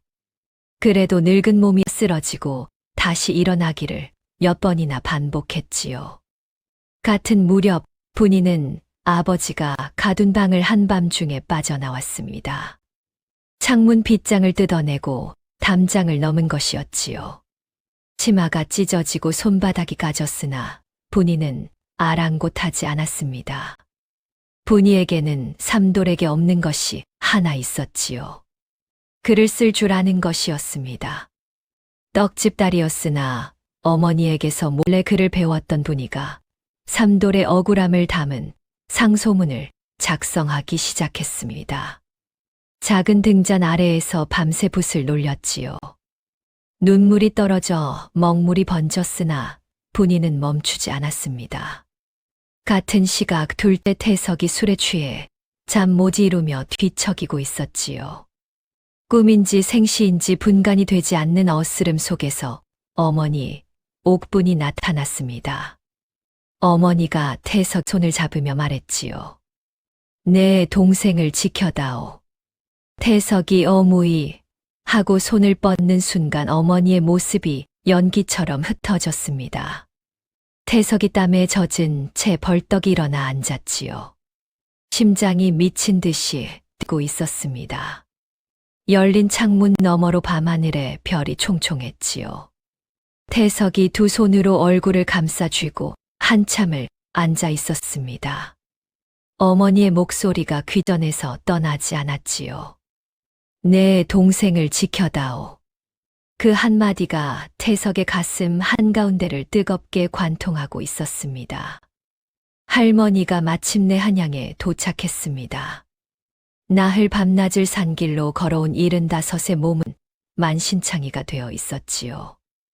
무릎에서는 피가 마르지 않았고 집시는 바닥이 뚫려 맨발이나 다름없었습니다. 그러나 할머니의 눈빛만은 꺼지지 않았지요. 궁궐수라간 시절 인연을 맺었던 그 사람, 지금은 암행어사가 된 옛벗을 찾아갔습니다. 할머니가 암행어사의 관사 마루에 엎드려 모든 것을 고했지요. 며느리 옥분의 독살, 옥분의 아버지, 비장이 세곡 횡령을 거부하다 누명을 쓰고 옥사한 일, 그 횡령의 주체가 지금의 조판서라는 것. 남원 부사가 매수되어 무고한 손자를 옥에 가둔 일을 낱낱이 풀어놓았습니다. 암행어사가 반신반의하는 기색을 보이자 할머니가 품에서 1000조각을 꺼내었지요. 며느리 옥분이 생전에 구술로 전해준 세곡 횡령 장부의 숫자들이 빼곡히 적혀 있었습니다. 암행어사가 숫자들을 하나하나 살피더니 얼굴이 굳어졌지요. 관아에 보관된 공식 장부와 이 숫자들을 대조하면 횡령의 규모가 고스란히 드러날 것이었습니다. 암행어사가 봉고를 들고 남원으로 내려왔습니다. 때를 같이하여 분이가 밤새 작성한 상소문이 남원 장터에 나붙었지요. 삼돌이 아비를 속인 불효자가 아니라 오히려 아비 곁에서 약을 다리고 죽을 끓인 효자라는 것, 누군가의 모함으로 억울히 옥에 갇혔다는 것이 조목조목 적혀 있었습니다. 장터에 모인 백성들이 술렁이기 시작했지요. 삼돌이 황소를 사였던 날을 기억하는 사람들이 하나둘 목소리를 높였습니다. 그 청년이 불효자라니 말도 안 되는 소리지. 소도 살리는 아이가 아비를 속이겠느냐. 암행어사가 남원 관아에 들이닥쳤습니다. 봉고가 울리자 관아가 발칵 뒤집어졌지요. 매수된 남원 부사는 그 자리에서 파직당했고 삼돌이 옥에서 풀려났습니다. 쇠약해진 몸으로 옥문을 나선 삼돌이 눈을 찌그렸지요. 며칠 만에 보는 햇빛이 눈부시게 따가웠습니다. 그러나 조판서는 포기하지 않았습니다. 남원 부사가 파직되었다는 소식을 전해들은 조판서는 오히려 판을 키우기로 했지요. 이대로 두면 자신에게까지 불이 옮겨붙을 것이 뻔했습니다. 작은 불씨를 끄려면 더 큰 불을 질러 혼란을 만들어야 했지요. 조판서는 사건을 한양 어전으로 끌고 가 산골 농부 일가의 영모 사건으로 부풀렸습니다. 세곡 횡령 장부를 손에 넣어 조정을 흔들려 한다는 죄목을 씌운 것이었지요. 삼돌이 한양으로 압송되었습니다. 포졸에게 끌려 한양거리를 지날 때 구경꾼들이 수군거렸지요. 저놈이 영모를 꾸민 놈이래. 글자도 모르는 놈이 영모라니 세상에 별일이 다 있구먼. 삼돌은 고개를 숙인 채 한 발 한 발 끌려갔습니다. 남원 장터에서 소를 살리던 그 손이 지금은 밧줄에 묶여 있었지요. 어전에 끌려 나온 삼돌이 왕 앞에 무릎을 꿇었습니다. 용상 아래 엎드린 삼돌의 몸이 나무십처럼 떨리고 있었지요.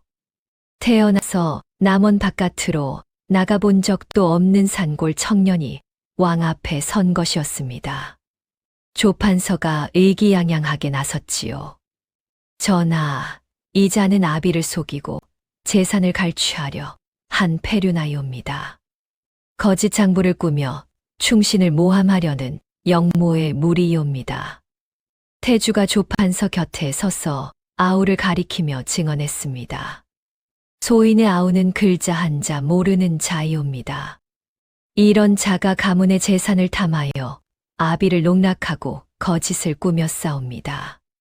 조판서가 삼도를 내려다보며 비웃었지요. 전하, 글자 한자도 모르는 미천한 놈의 말을 어찌 믿겠사옵니까? 이런 자의 입에서 나오는 말은 짐승의 울음소리와 다를 바 없사옵니다. 어전에 웃음이 번졌습니다. 신하들이 고개를 끄덕이며 조판서의 말에 동조했지요. 삼돌은 고개를 숙인 채 떨고 있었습니다. 그런데 그 순간 품속에 넣어둔 마른 인동초의 꽃이 피 가슴에 닿는 것이 느껴졌지요. 분이의 얼굴이 떠올랐고 할머니의 목소리가 귓전을 스쳤습니다. 사람의 눈을 봐라, 입이 아니라 손을 봐라. 삼돌이 고개를 천천히 들었습니다. 떨리는 목소리로 입을 열었지요. 전하, 소인은 그를 모르옵니다. 어전이 조용해졌습니다. 하오나 논두렁에 구멍이 나면 물이 다 새듯 나라의 곳간에 구멍을 뚫은 자가 있다는 것은 아옵니다. 삼돌이 조판서를 똑바로 바라보았습니다. 조판서의 눈이 미세하게 흔들리는 것이 보였지요. 그 구멍을 뚫은 자가 바로 저 사람이옵니다. 삼돌의 손가락이 조판서를 가리켰습니다. 어전이 술렁거렸지요. 조판서가 코웃음을 치며 일축하려 했습니다. 전하, 바보 놈의 헛소리이옵니다. 이런 자의 말에 귀를 기울이시면 조정의 채통이 서지 않으시옵니다. 바로 그때였습니다. 전하, 소인이 모든 것을 아뢰겠습니다. 어전의 문을 박차고 둘째 태석이 뛰어들어왔지요. 태석의 얼굴은 밤새 울었는지 눈이 퉁퉁 부어 있었고 옷은 흙투성이었습니다. 왕 앞에 엎드린 태석이 이마를 바닥에 찌으며 통곡했지요. 소인이 죽을 죄를 지은 자이옵니다. 태석의 입에서 모든 것이 쏟아져 나왔습니다. 첫째 태주가 조판서와 맺은 미략, 재산의 절반을 바치기로 한 약속, 조판서가 남원부사를 매수한 일, 삼도를 불효자로 모함하고 나아가 영모까지 뒤집어 씌운 전말이 낱낱이 드러났지요. 어전이 벌집을 쑤셔 놓은 듯 소란해졌습니다. 조판서의 얼굴이 시뻘겋게 달아올랐다가 이내 핏기가 가시며 하얗게 변했지요. 그때 어전의 문이 다시 열렸습니다. 할머니가 지팡이를 짚고 천천히 들어섰지요. 나흘 밤낮을 걸어온 늙은 몸이었으나 왕 앞에 선 할머니의 눈빛은 칼날처럼 서늘했습니다. 할머니가 품에서 1000조각을 꺼내어 왕 앞에 바쳤지요. 며느리 옥분이 아버지 비장에게서 전해받아 외우고 있던 세곡 횡령장부의 진짜 숫자들이었습니다. 조판서가 수십 년간 빼돌린 세곡의 규모가 숫자 하나하나 익히며 만천하에 드러났지요. 동시에 옥분의 아버지 비장을 누명 씌워 죽이고 그 딸 옥분까지 독살한 전말이 낱낱이 폭로되었습니다. 할머니가 왕을 향해 엎드리며 말했지요. 전하, 그를 아는 자가 장부를 조작하여 나라의 곳간을 좀먹었사옵니다. 그 죄가 드러날까 두려워 그를 모르는 무고한 아이에게 불효와 영모의 누명을 씌워 옥에 가두었사옵니다. 그러나 종이에 적힌 장부는 불태울 수 있어도 사람의 머릿속에 새겨진 숫자는 태울 수 없는 법이옵니다. 독살당하는 줄 알면서도 그 숫자를 입으로 전한 며느리가 있었고 귀먹은 척 눈먼 척 12년을 버티며 그 숫자를 지켜온 늙은이가 여기 있사옵니다. 어전이 정적에 휩싸였습니다. 조판서의 얼굴이 종이장처럼 하얘졌지요. 입술이 파르르 떨렸으나 한마디도 나오지 않았습니다. 수십 년간 쌓아 올린 권세가 천 조각 하나에 무너져 내리는 순간이었지요. 태주는 자신의 최대 후원자가 어머니를 죽인 원수였다는 사실을 그 자리에서 온전히 깨달았습니다.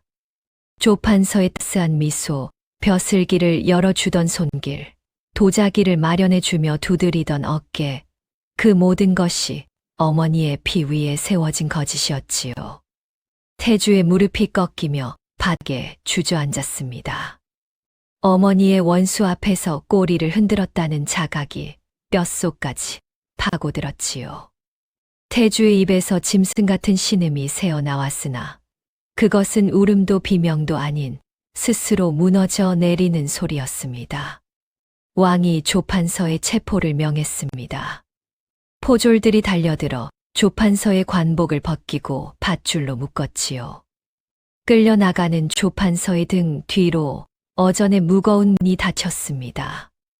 조판서는 세곡 횡령, 비장을 누명 씌워 옥사하게 한 죄, 그 딸 옥분을 독살한 죄, 그리고 무고한 삼돌에게 불효와 영모의 누명을 씌운 죄로 의금부에 투옥되었습니다. 수십 년간 권세를 누리던 자의 최후는 허망한 것이었지요. 관복을 벗기우고 밧줄에 묶인 채 끌려가는 조판서의 뒷모습을 어전의 신하들이 고개를 돌려 외면했습니다.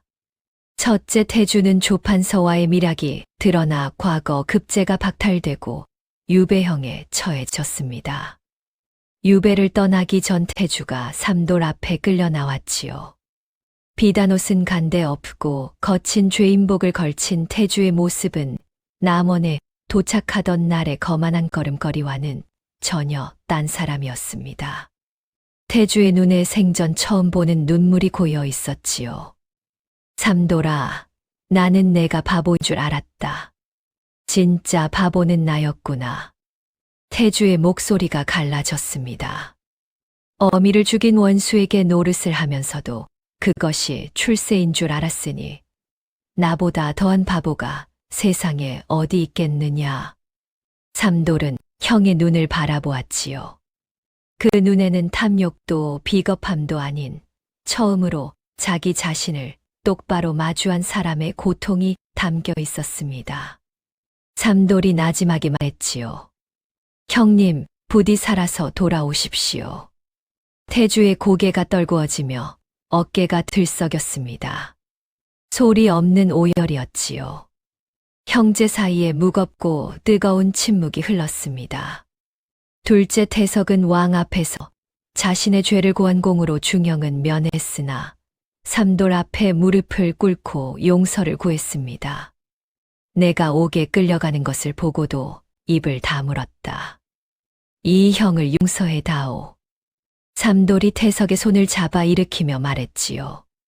형님이 어전에서 입을 열지 않았더라면 진실은 영영 묻혔을 것이옵니다. 형님의 그 한마디가 모든 것을 바꾸었습니다. 사건이 마무리된 뒤 왕이 삼돌에게 물었지요. 왕이 삼돌을 내려다보며 물었지요. 조판서는 수십 년간 조정의 눈을 속여왔다. 그를 아는 자들도 몰랐던 것을 내가 어찌 알았느냐. 삼돌이 엎드린 채 답했습니다. 전하, 소인은 어려서부터 소를 먹였사옵니다. 소가 아프면 소는 말을 못하옵니다. 그래서 소인은 소의 눈빛을 보고 숨소리를 듣고 배를 만져서 어디가 아픈지를 알아내야 했사옵니다. 삼돌이 고개를 들어 왕을 바라보았지요. 사람도 다르지 않았사옵니다. 조판서가 소인을 역적이라 꾸짖을 때 소는 그 말이 아니라 그 사람을 보았사옵니다. 남을 가리키는 자의 손가락이 떨리고 큰 소리를 치는 자의 숨이 가빠지며 웃는 자의 눈에 웃음이 없었사옵니다.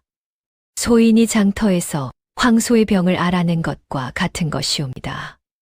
그를 아는 자들은 장부의 숫자만 보았기에 속았으나 소인은 그를 모르기에 사람을 보았을 뿐이옵니다. 어전이 조용해졌습니다. 왕이 한참을 말없이 앉아 있다가 천천히 고개를 끄덕이며 입을 열었지요. 그동안 장부를 읽는 자는 넘쳐나되 사람을 읽는 자는 내 조정에 한 명도 없었구나. 왕이 흥미로운 듯 눈을 가늘게 뜨자 암행어사가 나서서 아뢰었지요. 전하, 이 자에 대해 남원에서 들은 바가 있사옵니다. 6살의 느티나무 아래 물이 있음을 알아내어 가뭄의 마을을 살렸고 서당에서는 가뭄을 예측하여 모내기를 늦추라하였는데 실제로 그의 가뭄이 들어 그 말을 들은 고을만 피해를 줄였다 하옵니다. 또한 남원 장터에서는 마의 셋이 포기한 300냥짜리 황소를 맨손으로 살려낸 일이 있사옵니다. 이 자는 글은 모르되 땅과 하늘과 짐승의 이치를 읽는 재주가 있사옵니다. 왕이 삼돌에게 다시 물었습니다. 느티나무 아래 물이 있음을 어찌 알았냐? 삼돌이 답했지요. 가뭄에도 한 나무만 잎이 마르지 않았사옵니다. 뿌리가 물을 먹고 있다는 뜻이었지요. 왕이 또 물었습니다. 가뭄이 올 것을 어찌 알았느냐? 개미가 집을 낮은 데로 옮기고 제비가 높이 날았사옵니다. 왕이 무릎을 치며 말했지요. 과거에 급제한 자들이 조정에 가득하건만 가뭄이 오는 것을 개미만큼도 읽어내지 못하였다. 해마다 홍수와 가뭄에 백성이 굶주리는데 글로 된 보고서만 산더미처럼 올라올 뿐 아무도 답을 내놓지 못하지 않았느냐. 왕이 삼돌에게 전국의 농사와 치수를 살피는 권농관 직책을 내리려 하자 신하들이 벌떼처럼 반대했습니다. 전하, 글자 한자 모르는 자에게 어찌 벼슬을 내리시옵니까? 전례가 없는 일이옵니다. 왕이 냉랭하게 답했습니다. 글을 아는 자들이 장부를 조작하여 나라의 곳간을 좀먹었거늘 글 대신 땅을 읽는 자가 이 나라에는 더 필요하지 않겠느냐. 신하들이 더 이상 입을 열지 못했지요. 왕의 뜻은 단호했습니다. 삼돌이 권농관으로 부임한 첫해 가을, 전라도에 기록적인 대홍수가 밀어닥쳤습니다. 하늘에 구멍이 뚫린 듯 비가 쏟아졌고 강물이 둑을 넘어 논밭을 집어삼키기 시작했지요. 수만 석의 쇠곡이 물에 잠길 위기에 처했으나 관리들은 우왕좌왕 손을 놓고 있었습니다. 삼돌이 신발을 벗고 물에 잠긴 들판에 직접 나갔습니다. 맨발로 진흙탕을 걸으며 물길의 흐름을 발바닥으로 느끼고 하늘의 구름을 올려다보고 젖은 땅의 색깔을 살폈지요. 한참을 서 있던 삼돌이 담담하게 입을 열었습니다. 이틀 뒤 물이 서쪽으로 빠질 것이옵니다. 곡식을 동쪽 언덕으로 옮기시오. 관리들이 코웃음을 쳤습니다. 글도 모르는 자가 무슨 수로 물기를 안단 말이냐. 남원 장터에서 들었던 것과 똑같은 말이었지요. 삼돌이 물러서지 않았습니다. 소인은 글을 모르지만 이 땅의 말은 압니다. 제 목숨을 걸겠습니다. 반신반의하며 곡식을 옮긴 결과 이틀 뒤 삼돌의 예측대로 정확히 물이 서쪽으로 빠졌지요. 동쪽 언덕으로 옮긴 수만 석의 쇠곡이 온전히 살아남았습니다. 수만 백성의 한 해 양식을 구한 삼돌의 이름이 팔도에 퍼져나갔지요. 소식을 전해 들은 왕이 삼돌에게 특별 포상을 내렸습니다. 이제 누구도 삼돌을 바보라 부르지 않았지요. 그 무렵 윤영감이 마지막 숨을 거두었습니다. 삼돌이 급히 남원으로 달려왔으나 아버지의 손을 잡았을 때 그 손은 이미 차가워져 있었지요. 할머니가 아버지의 유언을 전했습니다. 내 아비는 전 재산을 너에게 물려주었다. 그러나 이것은 내가 혼자 잘 먹고 잘 살라는 뜻이 아니란다. 내 형들이 제 잘못으로 넘어졌으나 다시 일어설 길은 있어야 하지 않겠느냐. 내 형들을 지혜롭게 잘 품으라는 것이 내 아비의 마지막 뜻이었느니라. 삼돌은 아버지의 뜻을 알았지요. 아버지의 시험은 처음부터 끝까지 재산 다툼이 아니었습니다. 아내의 억울한 죽음을 밝히고 흐트러진 새 아들을 바로 세우고 가문을 지켜 낼 사람이 누구인지를 가려내기 위한 아버지의 마지막 가르침이었던 것이옵니다. 삼돌은 전 재산을 독차지하지 않았습니다. 유배 가는 첫째 태주에게 논설은 맞이기를 떼어보냈지요. 형님 돌아오시면 다시 시작할 미천이 있어야지요. 전가를 받은 태주가 유배지에서 편지를 부여잡고 소리 없이 울었습니다. 둘째 태석에게도 논 20마지기와 넉넉한 종잣돈을 내어주었지요. 형님의 장사 수완이면 이것으로 다시 일어서실 수 있습니다. 태석이 동생 앞에 다시 한번 무릎을 꿇으며 말했습니다. 이 은혜 평생 잊지 않겠다. 평생 바보라 멸시하던 막내에게 재산을 나누어 받아야 하는 형들의 모습에 마을 사람들이 숙연해졌지요. 아버지의 상을 마치고 분이와 혼이 난 삼돌이 한양으로 떠나기 전 남원집 마루에 앉아 생전 처음 붓을 잡았습니다. 분이가 삼돌의 투박한 손을 감싸 쥐고 이름 석자를 함께 썼지요. 삼돌이 쓴 첫 글자가 삐뚤빼뚤했으나 또렷했습니다. 할머니가 마루 끝에 앉아 두 사람을 바라보며 나지막이 말씀하셨지요. 옥분아, 내 말이 맞았구나. 셋 중 이 아이가 가장 크게 될 아이라더니. 할머니의 주름진 얼굴 위로 봄볕이 따스하게 내려앉았습니다. 마당에 심어진 인동초가 활짝 피어 봄바람에 흔들리고 있었지요. 세상은 그를 아는 자의 것이라 하였습니다. 그러나 이 이야기는 말해줍니다. 그를 몰라도 사람의 마음을 읽고 땅의 소리를 듣고 하늘의 빛깔을 살필 줄 아는 것, 그것이야말로 어떤 글보다 값진 지혜라는 것을 말이지요. 바보라 불리던 아이가 나라를 살리고 가문을 일으키고 형제를 품었으니 옥분이 남긴 그 한마디는 틀리지 않았던 것이옵니다. 내가 셋 중 가장 크게 될 아이다. 명심보감에 이르기를 지인지감은 천금보다 귀하다라 하였습니다. 사람을 알아보는 눈이 천냥의 금보다 값지다는 뜻이지요. 삼돌은 그를 몰랐으나 소의 눈빛에서 병을 읽고 사람의 떨리는 손에서 거짓을 알아보았습니다. 세상은 그를 아는 자가 똑똑하다 하지만 나라의 곳간을 좀먼 것은 그를 아는 자였고 진실을 밝힌 것은 바보라 불리던 아이였지요. 남보다 높은 곳에 오르기 전에 낮은 곳의 소리를 들을 줄 아는 것, 그것이야말로 진짜 지혜가 아니겠습니까?